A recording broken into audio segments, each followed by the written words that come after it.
Race fans, welcome back to Pit Road. This is your host, Ralph. We're going to talk NASCAR Sprint Cup Series action. Hopefully, so that we can put this perspective into FanDuel or DraftKings winnings like we do here at Tiger Bomb for baseball, football, other stuff like that. Really quickly, where you can find us, www.tigerbombsae.com. That is the Tiger Bomb website. You can click on the Pit Row page and listen to this podcast there. You can also watch this if you would like through the YouTube channel right there at the website. If you are a podcast on the go kind of person, social media, podcast on the go like Stitcher, iTunes, iHeartRadio, Spotify, whatever, just search for Tiger Bomb Sports Audio Entertainment. This will come up. You can catch all the episodes of Pit Row and the other podcasts we do. And as I was going to say, if you're a social media person, just search for Tiger Bomb Sports Audio Entertainment on Facebook or Twitter, and you can find us there. All right, that's all the heavy lifting. If you're new to the show, welcome. If you're not new to the show, welcome back. Last week we had the All-Star race. Now, as far as DraftKings go, not like super profitable for me as a day, but exciting nonetheless. I like the All-Star race with the sort of wild card format before, and then we get to the main event later in the evening. So you kind of get 100 laps, from the open, as they call it, and then we get 200 laps later on. So altogether, you get a nice tight race, but the open was crazy. McDowell was all over the place doing all types of damage. I mean, they got that car serviceable enough to get back out there to do more damage and block other people. So it's very interesting, but Josh Berry ended up, doing very well, and very good for Berry to have such a nice performance on the heels of Alex Bowman coming back this week for Hendricks Racing. So he's going to take over back, or he's going to take a spot back in the 48. And Josh Berry now has a nice resume, and that's going to lead to him getting a job for next year for driving, full-time Sprint Cup Series. So. But if we think about last week before we take a look at this week's race, let's go back to North Wilkesboro. We're staying in Carolina. We're in Carolina last week, North Carolina. We're in Carolina this week. So easy enough for the race teams to kind of mill around. And if you're not somebody who's, well-versed with the NASCAR and stuff like that, some of these teams, Charlotte's a huge hub for racing, for NASCAR, for all that. Some of these teams, they work out of those, the home track, like Hendrick is the home track. And so very advantageous to be able to just have these couple of weeks where it's like not as much traffic, because you guys got to understand when they go on the road, these are like $15 million cars, these Sprint Cup Series cars. So you got a team like Hendrick, you have 4 cars. Do the math. You got a $60 million operation on wheels every Sunday, right? That's hard. So being a little closer to home, that's cool. But if we take a look last week, I digress. So if we take a look last week at the All-Star race at North Wilkesboro, they literally slapped some paint on this thing, put some grip down on that track, and they went at it. Like, it's not like if you were doing, baseball or football, something like that, they come out with a new stadium and whatever. That's not what we did here. NASCAR literally said, we can slap paint on this thing and get it rolling. And that's what they did, y'all. So 200 laps for $1 million. Here we go. Green with Suarez and Logano to start. Outside lane literally does not exist. So that's something that's new to me. Them having not raced a NASCAR race at this level for over 26 years. And so, for me, it was going to be, what does this track look like? And in that respect, very much the same as what the history of it is, which is the outside lane is dead.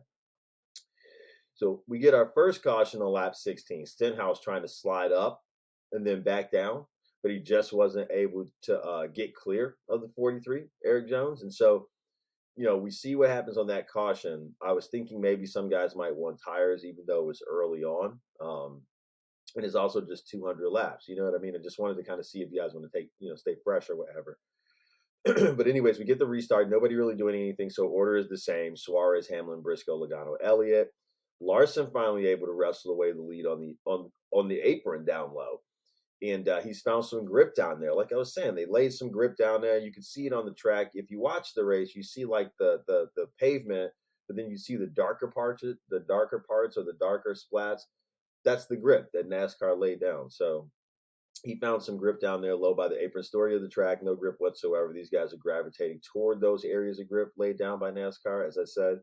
But that was just another note that I just right away, sort of watching and saw. lapped 101, Truex and Byron battling for the free pass, which is very important with such a short race. And it's Truex. He gets it. Competition caution comes out. Off pit road, we get Larson, Wallace, Suarez, Reddick, and Briscoe as the first five. And then we go green. Larson with the big jump, 90 to go at this point. Wallace holding strong in second. So Bubba trying to turn it around. Reddick and Suarez are around, but not really breathing down his neck. So then we get 60 to go. Larson's still out front. He's led 88 laps overall now with 56 to go at this point, but Briscoe's moving in. He's sixth with 41 to go. Larson's still flying though. Bubba now more than 4 seconds back in second. So Larson's really jet rocketing here. $1 million time now, 15 laps to go. Larson, Wallace, Reddick, Briscoe, Elliott. Lap traffic here, 9 to go at this point. We'll see if this becomes an issue, this lap traffic, and then not really. Larson just kind of maintaining that 4-second lead, and then 7 to go. And then finally, Larson takes it, y'all. Kyle Larson coming back strong, and not his first All-Star win, but it's his latest, y'all. So it was a fantastic win for Kyle. Hendrick domination continuing on, and nice bounce back win for him after everything that happened with Chastain recently, a couple weeks back, and then getting into it after the altercation on the track, right? We had to punch off the track a couple weeks back. So he wins it, and he wins that $1 million. So sure, he's very happy about that after having such a up and down season. I mean, he's missed some time. Sat out in the 5. It was just, as we said, Barry was driving for Hendrick in the 5. Comes back. He has the beef with Chastain. So already there's been a lot going on for Larson, and this continues to add to that story. I feel like it's going to be his at the end of the day. I think in terms of the championship, like I'm just forward thinking now, you guys. Elliott is uncharacteristically not in the playoff talks now. He's going to need a win, and that's because he's been injured. So Josh Berry's been driving that 9. But with him out of the picture, things start to turn over for some of these other Hendrick drivers, and you got to look at Kyle Larson as for what he is, pound for pound, probably the best driver in the world right now. But we get a healthy Alex Bowman back this week. William Byron has got something to say. You guys know he's been hot this year. But that's where the money is. And so let's head towards the Coca-Cola 600 at Charlotte Motor Speedway this week. Their home track, by the way, Hendrick home track. Big race. If you don't know, we're going 600 miles. This is a big weekend for racing, if you don't know. You have the F1 Monaco race, I believe, right? So you've got that. You've also got the Indianapolis 500, and you've also got the Coca-Cola 600. So, the coolest thing in racing is some years you will have some nuts that try to do the Indianapolis 500 and the Coca-Cola 600. That's not unheard of. I think Jimmy Johnson did it last year. It's a lot of driving. It's over 1,100 miles in one day, y'all, in a couple hours. So it's a great weekend. When you think about starting the race, starting the day with F1, and then you kind of get to finish up with NASCAR. This is the Super Bowl of racing. So again, if this is all very new to you, probably a really cool day to kind of tune in at any point of the day and catch some quality racing. But we're going to focus, like we always do, on the Sprint Cup Series. They're going to Concord, North Carolina here, just outside Charlotte. So track length, 1.5 miles. That's key for this race. $9 million purse, race distance 600 miles. So that's going to be 400 laps. Now, this will be the only race with 4 stages. And so the race is so long. This is the longest race. Most other races 500 miles. If that, right? If that. So this is a long race, guys. This is going to be 4 stages, 100 laps apiece. And so that's how they'll break it up. Most recent winner last year was Denny Hamlin. You could look at NASCAR.com this week. There's been articles, even he could show you, even going back and re-looking at the replay. Very shocked that he said he's very shocked they won. If you remember, Chastain was in control for a lot of that race, and going into stage 3, he won stage 3, and then in stage 4, I think they blew a tire, shredded a tire, if I'm not mistaken, and so really ruined what was a good day for him.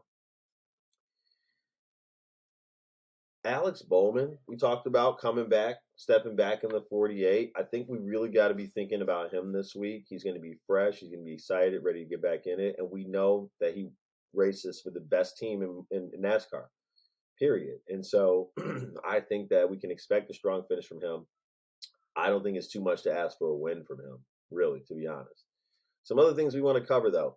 4 of the last 7 Coca-Cola 600 winners started from the pole position, including Kyle Larson in 2021 and Denny Hamlin last year. And so the idea about that is this. We're going to give suggestions today. We can talk about what we think. But if you really want an inside track, I'm simply saying take a look at qualifying, right? Or at least Sunday before the race, if you want to go back and revisit your lineup, just go and look at what the qualifying order was, and you want to be sure that you got exposure to whoever qualified first. I believe it's going to be a Hendrick car, if not Truex. But that's what you want to do there. You can't set this on like a Friday and forget about it. You want to visit, and for what it's worth, practice and qualifying, all that stuff. The more and more we do this, and I get into it, I see that stuff matters. You want to win on Sunday, you got to have some exposure to what happened on those 2 other events, that being practice and qualifying. Okay, like that's so paramount to what we're going to see on Sunday. But the other side of that is to not get overly invested in that, because the dynamics of the track changes as the day goes along, as the rubber wears along with the track.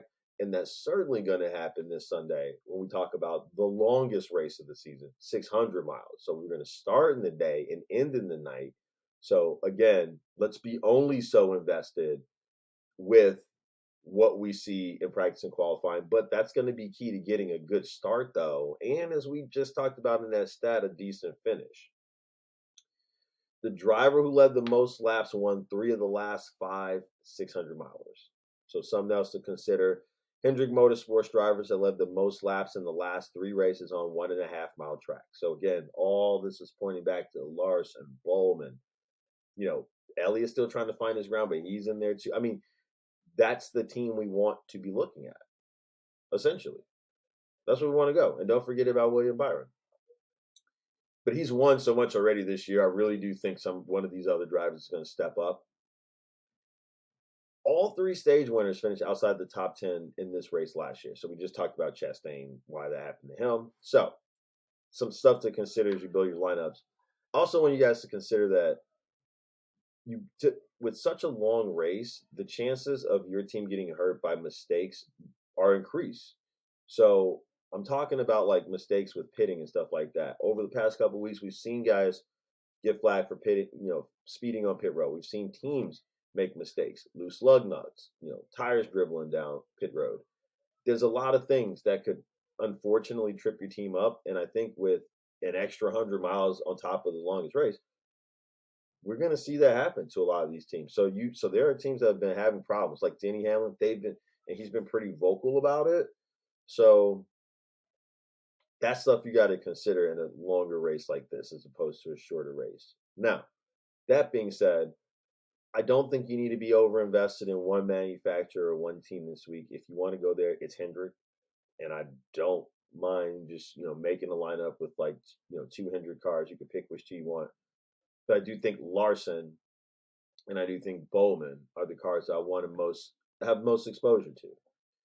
I love Truex. I don't mind, many of the Fords. I don't mind Blaney this week. I think Brad Keselowski, Almirola, these are all going to be guys that could fill out your lineup quite nicely. If you want to pay up for Hendrick, you quite simply have to fill the lineup with some of those lower end guys, and then you don't want to get a DNF, crash, do not finish, whatever, right? We can't trust a lot of guys down there. You put Burton in your lineup, you're gambling. Put JJ Yelly in your lineup, gambling a little less, right? Stuff like that. So just remember, if you're going to pay 11 grand, 10 grand for a driver, who are you supplementing that with? What does that look like? Because that's where you want your Almirolas. That's where you want your Stenthouses. Those are the guys that make you balance out. Sweet spot's going to be right in between 9 and 8. We're talking about salaries now, right? 9,000, 8,000 on DraftKings if you're unfamiliar. Christopher Bell's, right? Like that. But in terms of lineups, I've been saying each week, like, oh, I'm going more here, more of these cars, or more this or that.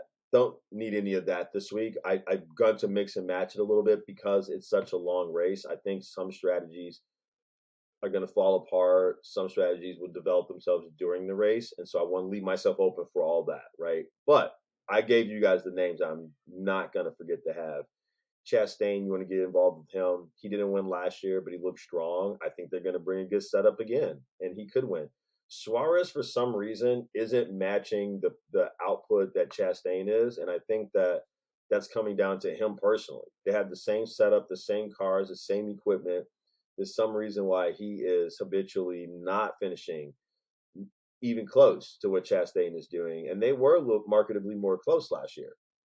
So I'm a little faded on him, but Chastain makes a lot of sense. Chastain hasn't won a race yet this year. Now he's number one in the point standing, so he's looking pretty good for the playoffs anyway. But not impossible to think that he could get his first victory this week on a track that he dominated last year before having to lose the race abruptly in the end there. So that's something you want to take a peek at. Really falling out on front row. Not sure what's going on there, but they're losing a lot of steam. Not a great performance last week from McDowell from what I saw in the Open. I'm going to back off that a little bit. Ty Gibbs, let's go back there. Gibbs Racing in general, let's go back there. I'm going to keep playing Bubba Wallace, having some exposure to him limitedly, but obviously it's a confidence thing. It's just him. I don't know what's going to happen with that frustration, but I want to be there when he finally does get the W. I don't see a problem with playing him, hedging it with the Ty Gibbs, his partner there. That's what I'm thinking, though, guys. You can get a little crazy, have some logo in there, have some Joey Logano in there. But remember what we said on 1.5 mile races, Hendrick dominates. They are the best team anyway. So if you're going to get far away from them, you got to mix and match your lineup, right? A couple Hendricks cars, throw everything else in there with it. That's all I got for you guys this week. I really appreciate everybody listening, watching, and good luck if you're playing DraftKings this weekend. FanDuel, you're going to win some money. Share it with the rest of us. Good luck, everybody. Enjoy the race. Enjoy your Memorial Day weekend. Thank you to those who served. We miss you to those who died serving, and we'll see you next week. Peace.